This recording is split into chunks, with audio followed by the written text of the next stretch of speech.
మంత్రి వర్యులు అశ్విని వైష్ణవ్ గారిని గౌరవ పార్లమెంట్ సభ్యులతో సహా కలిసి మా జగదీశ్వర్ రెడ్డి గారు నేను కలవడం జరిగింది. వాళ్ళు ముఖ్యంగా రైల్వే రంగానికి సంబంధించిన కొన్ని సమస్యలు, అట్లాగే ఐటీ రంగానికి సంబంధించి కొన్ని సూచనలు వారికి మేము చేయడం జరిగింది.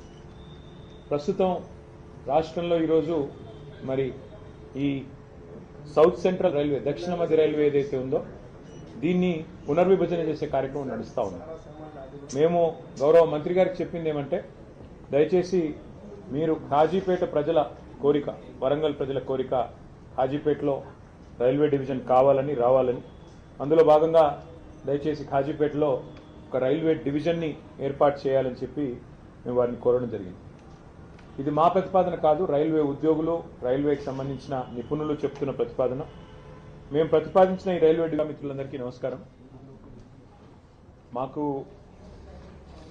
రాజకీయ ప్రయోజనాల కంటే కూడా రాష్ట్ర ప్రజల ప్రయోజనాలు, రాష్ట్రం బాగోగులు ముఖ్యం. కాబట్టే మేము ఈరోజు ప్రధాన ప్రతిపక్షంగా రాష్ట్ర ప్రజల పక్షాన కేంద్ర మంత్రివర్యులు, కేంద్ర రైల్వే మరియు ఐటీ మంత్రివర్యులు అశ్విని వైష్ణవ్ గారిని గౌరవ పార్లమెంట్ సభ్యులతో సహా కలిసి మా జగదీశ్వర్ రెడ్డి గారు నేను కలవడం జరిగింది. వాళ్ళు ముఖ్యంగా రైల్వే రంగానికి సంబంధించిన కొన్ని సమస్యలు, అట్లాగే ఐటీ రంగానికి సంబంధించి కొన్ని సూచనలు వారికి మేము చేయడం జరిగింది. ప్రస్తుతం రాష్ట్రంలో ఈరోజు మరి ఈ సౌత్ సెంట్రల్ రైల్వే, దక్షిణ మధ్య రైల్వే ఏదైతే ఉందో దీన్ని పునర్విభజన చేసే కార్యక్రమం నడుస్తూ ఉంది. మేము గౌరవ మంత్రి గారికి చెప్పింది ఏమంటే, దయచేసి మీరు కాజీపేట ప్రజల కోరిక, వరంగల్ ప్రజల కోరిక, కాజీపేటలో రైల్వే డివిజన్ కావాలని రావాలని, అందులో భాగంగా దయచేసి కాజీపేటలో ఒక రైల్వే డివిజన్ని ఏర్పాటు చేయాలని చెప్పి మేము వారిని కోరడం జరిగింది. ఇది మా ప్రతిపాదన కాదు, రైల్వే ఉద్యోగులు, రైల్వేకి సంబంధించిన నిపుణులు చెప్తున్న ప్రతిపాదన. మేము ప్రతిపాదించిన ఈ రైల్వే డివిజన్లో కాజీపేట బల్లార్షా, పెద్దపల్లి నిజామాబాద్, కాజీపేట ఎర్రుపాలెం, డోర్నకల్ మనుగూరు, మోతమర్రి విష్ణుపురం, కాజీపేట వంగపల్లి సెక్షన్లు ఉండాలని సూచించాం. రైల్వే ఉద్యోగులు కూడా ఈ విషయంలో సంపూర్ణ మద్దతు తెలియజేస్తూ ఉన్నారు. ఇక్కడ విషయం ఏమంటే, 900 కిలోమీటర్లు మాత్రమే ఉండే గుంటూరుని ఒక డివిజన్గా చేస్తూ ఉన్నారు. మాకు ఆ విషయంలో అభ్యంతరం లేదు. అట్లాగే 2200 కిలోమీటర్లతో విజయవాడ గుంతకల్ డివిజన్ పనులు కూడా జరుగుతూ ఉన్నాయి. మరి ఇక్కడ కాజీపేటలో దాదాపు 2000 కిలోమీటర్ల ట్రాక్ ఉంది. కాబట్టి దీన్ని కూడా డివిజన్గా ఏర్పాటు చేయాలని కోరాం. అట్లాగే మా రవిచంద్ర గారు కూడా కొత్తగూడెం డివిజన్ ఏర్పాటు చేసే సాధ్యాసాధ్యాలు పరిశీలించాలని చెప్పి వారు కూడా వివరంగా మరి మంత్రి గారికి రిప్రజెంటేషన్ కూడా ఇవ్వడం జరిగింది. సో కాజీపేట డివిజన్ అనేది ఒక డిమాండ్గా, అట్లాగే కొత్తగూడెం డివిజన్ అనేది మరొక డిమాండ్గా సాధ్యాసాధ్యాలు పరిశీలించి ఏ రకంగా చేస్తే బాగుంటుందో మరి న్యాయం చేయాలి అని చెప్పి వారికి కోరడం జరిగింది. అట్లాగే మీరు హైదరాబాద్ నుంచి కరీంనగర్ దాకా ఉన్న కొత్తపల్లి మనోహరాబాద్ రైల్వే లైన్ ఏదైతే ఉందో, పెద్దలు కేసీఆర్ గారు ఆనాడు కేంద్ర మంత్రిగా ఉన్నప్పుడు 2004-05 సంవత్సరంలో ఆ రోజు అప్పటి ప్రధానమంత్రి మన్మోహన్ సింగ్ గారిని ఒప్పించి ఆనాటి కరీంనగర్ పార్లమెంట్ సభ్యుడిగా కేసీఆర్ గారు కొత్తపల్లి, మనోహరాబాద్, సిద్దిపేట, సిరిసిల్ల, వేములవాడ మీదుగా చొప్పదండి నియోజకవర్గం మీదుగా కరీంనగర్కు కలిపే ఈ బ్రాడ్ గేజ్ రైల్వే ప్రాజెక్టును ఆ రోజు మంజూరు చేయించారు, దాదాపు 21 సంవత్సరాల కిందట. ఇది మొత్తం 151 కిలోమీటర్ల ప్రతిపాదన. కానీ ఎప్పుడైతే కేసీఆర్ గారు మరి తెలంగాణ ఇవ్వనందుకు నిరసనగా కేంద్ర మంత్రివర్గం నుంచి పక్కకు జరిగారో 2006లో, 2006 నుంచి 2014 వరకు 8 సంవత్సరాలు కాంగ్రెస్ ప్రభుత్వం ఆ ప్రతిపాదనను పూర్తిగా కోల్డ్ స్టోరేజ్లో పెట్టింది, పక్కన పెట్టింది. ఆ తర్వాత తిరిగి మళ్ళీ తెలంగాణ ఏర్పడ్డ తర్వాతనే మళ్ళీ ఇక్కడ కేంద్రంలో బీజేపీ ప్రభుత్వం వచ్చినాక మేము వారిని సంప్రదించి వారికి కొన్ని మరి కీలకమైన నిర్ణయాలు తీసుకోవడం వల్ల ముందుకు కదిలింది. అందులో ఏం చెప్పాము, ఉచితంగా భూసేకరణ మేమే చేసిస్తామని చెప్పి ఆ రోజు రాష్ట్ర ప్రభుత్వ పరంగా మనం ప్రతిపాదించడం జరిగింది. అట్లాగే 3వ వంతు ప్రాజెక్టు నిర్మాణ ఖర్చులో కూడా 3వ వంతు మేము భరిస్తాం, 1/3 కాస్ట్ మేము భరిస్తామని చెప్పాం. ప్రత్యేక ఒప్పందం చేసుకున్నాం. అప్పుడు పనులు 2014 తర్వాత మొదలైనాయి. మరి మొదలైన పనులు మధ్యలో కోవిడ్ వచ్చినా, ఇంకా ఇతరత్ర సమస్యలు వచ్చినా, మోడీ గవర్నమెంట్ సహకరించకపోయినా మనోహరాబాద్ నుంచి సిద్దిపేట వరకు సుమారు 76 కిలోమీటర్ల వరకు రైల్వే లైన్ పూర్తయింది. పూర్తయి అక్టోబర్ 3, 2023 అంటే మేము దిగిపోకంటే ఓ 2 నెలల ముందే ఆ 76 కిలోమీటర్లు పూర్తి చేశాం. కానీ మిగతా 75 కిలోమీటర్లు ఏదైతే ఉందో సిద్దిపేట, సిరిసిల్ల, వేములవాడ, అక్కడి నుంచి మనకి చొప్పదండి మీదుగా కొత్తపల్లి పోయేది. ఇంతవరకు మళ్ళీ ఈ 2.5 సంవత్సరాల్లో కాంగ్రెస్ ప్రభుత్వం వచ్చింది, మళ్ళీ ఆ రైల్వే లైను మళ్ళీ ఆగమైపోయే పరిస్థితి ఉంది. అందుకే ఇవాళ కేంద్ర మంత్రి గారిని తెలంగాణ ప్రభుత్వం ఇంకా కొన్ని డబ్బులు ఇవ్వాలి. మనం గతంలో చేసుకున్న ఒప్పందం ప్రకారం 416 కోట్ల రూపాయలు మరి ఇవ్వాలి. అది ఇవ్వకపోవడం వల్లనే ఇవాళ కాంగ్రెస్ ప్రభుత్వ సహాయ నిరాకరణ వల్లనే ఆగింది అని చెప్పి మంత్రి గారు కూడా మాకు చెప్పడం జరిగింది. భూసేకరణ మరొక 96 హెక్టార్లు చేయాల్సి ఉంది అని చెప్పి మరి ఇక్కడ రాజ్యసభలో కేంద్ర ప్రభుత్వం మా సభ్యులు ప్రశ్న అడిగితే సమాధానం కూడా ఇచ్చారు. ఇక్కడ వాస్తవం ఏమంటే 20 ఏళ్ల కింద ప్రతిపాదించిన ప్రాజెక్ట్, ఇక సమయం గడిచిన కొద్దీ కాస్ట్ పెరుగుతా ఉంది. అందుకే మంత్రి గారికి గుర్తు చేశాం, మొదలు మంజూరైనప్పుడు 1160 కోట్లు ఈ రైల్వే లైన్ యొక్క అంచనా వ్యయం. ఈ రోజు అది 2780 కోట్లకు పెరిగింది, అంటే డబల్ కంటే ఎక్కువైంది. ఈ ప్రాజెక్ట్ వల్ల లాభం ఏంటి ఈ రైల్వే లైన్ వల్ల అంటే, మధ్యలో టెక్స్టైల్ హబ్గా ఉన్న సిరిసిల్ల, మరి ఒక తిరుపూర్ స్థాయిలో తమిళనాడులో ఎదిగేదానికి ఆస్కారం ఉన్న ప్రాంతం సిరిసిల్ల. వాళ్ళ సిరిసిల్ల నుంచి వస్త్ర ఉత్పత్తులు, అపారెల్ పార్క్ కానీ, టెక్స్టైల్ పార్క్ కానీ అక్కడి నుంచి ప్రపంచ విపణిలోకి పోతా ఉన్నాయి, ప్రపంచ మార్కెట్లోకి పోతా ఉన్నాయి. ఇవాళ న్యూయార్క్ దాకా, అమెరికా దాకా కూడా సిరిసిల్లలోని కొన్ని కంపెనీలు తమ తమ టెక్స్టైల్ ఉత్పత్తులను వారు ఎక్స్పోర్ట్ చేస్తూ ఉన్నారు. అట్లాగే పక్కన దక్షిణ కాశీగా పేరుపడ్డ వేములవాడ కూడా అదే సర్క్యూట్లో ఉంది. కాబట్టి రాజరాజేశ్వర స్వామి దేవాలయం అక్కడే ఉంది. లక్షలాది మంది మరి ఆ దేవాలయాన్ని కూడా సందర్శిస్తూ ఉంటారు. అందుకే ఇంతటి ప్రాధాన్యత కలిగిన ఈ లైన్ని మరి వెంటనే ప్రయారిటీ కింద టేకప్ చేయాలని చెప్పి అశ్విని వైష్ణవ్ గారిని, కొంత రాష్ట్ర ప్రభుత్వాన్ని ఒక ముళ్ళుగర్రతో పెట్టి పొడిచినట్టయితే ఏమైనా కదులుతారేమో, నేను చెప్తే ఎట్లాగూ వారు వినరు, మీరన్నా గట్టిగా మీ డిపార్ట్మెంట్ కాబట్టి చెప్పండి అని చెప్పి వారిని కోరారు.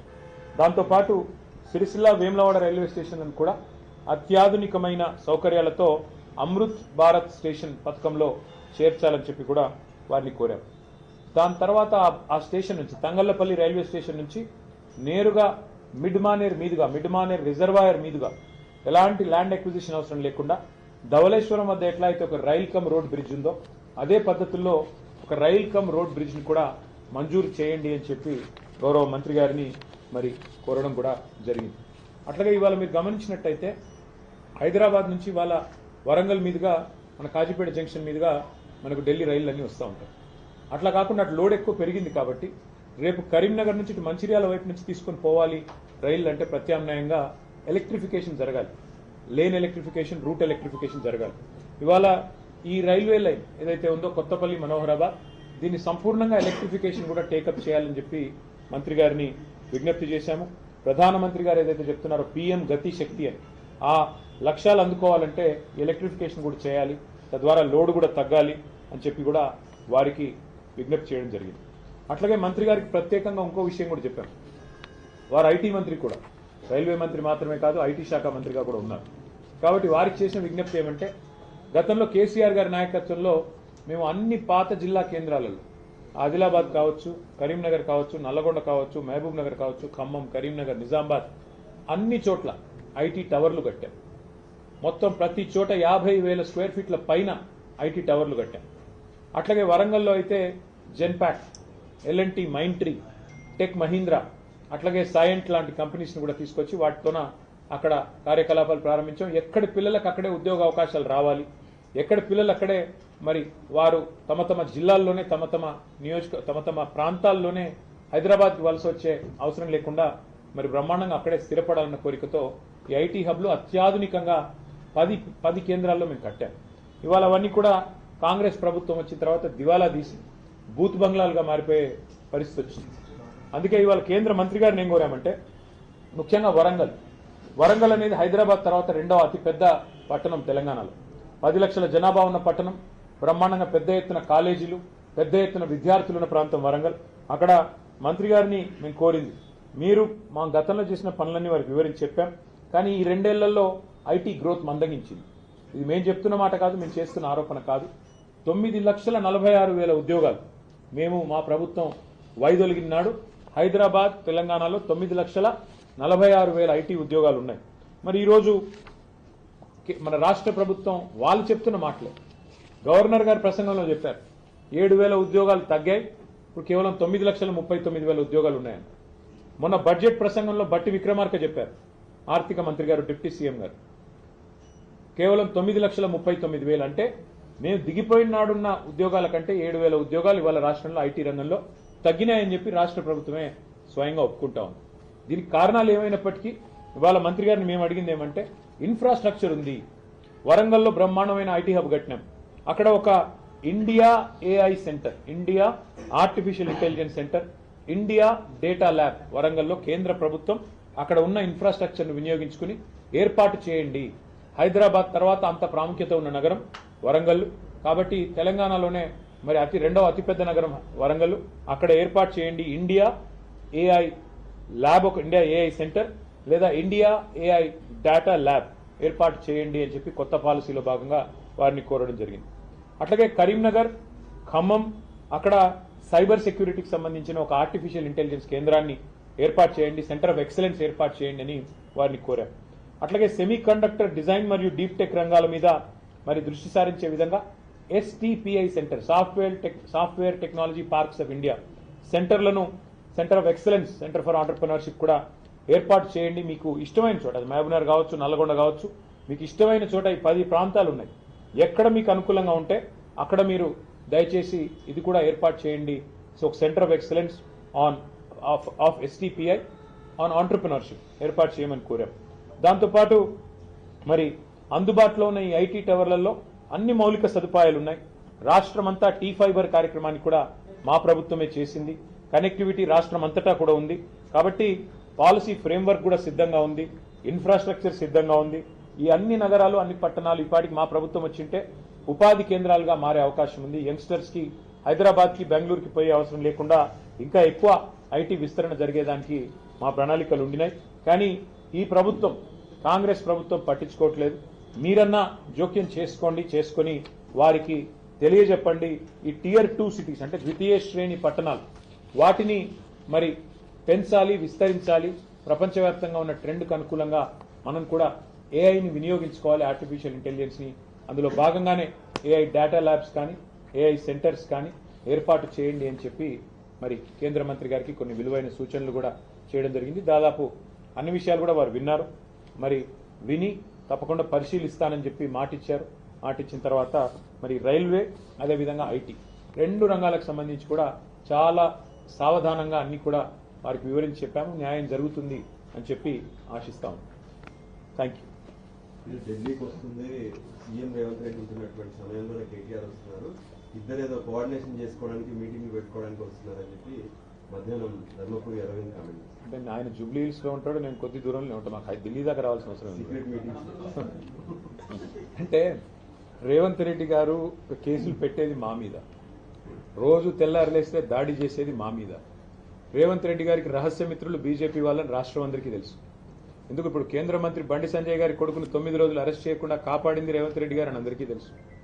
కేంద్ర మంత్రి మరి కేంద్ర పథకంలో, అమృత్ పథకంలో రేవంత్ రెడ్డి గారి బావమరిది కాంట్రాక్ట్లు ఇచ్చింది ఎవరో అందరికీ తెలుసు. కేంద్ర మంత్రులు ఇక్కడ ఉన్న వాళ్ళందరికీ తెలుసు.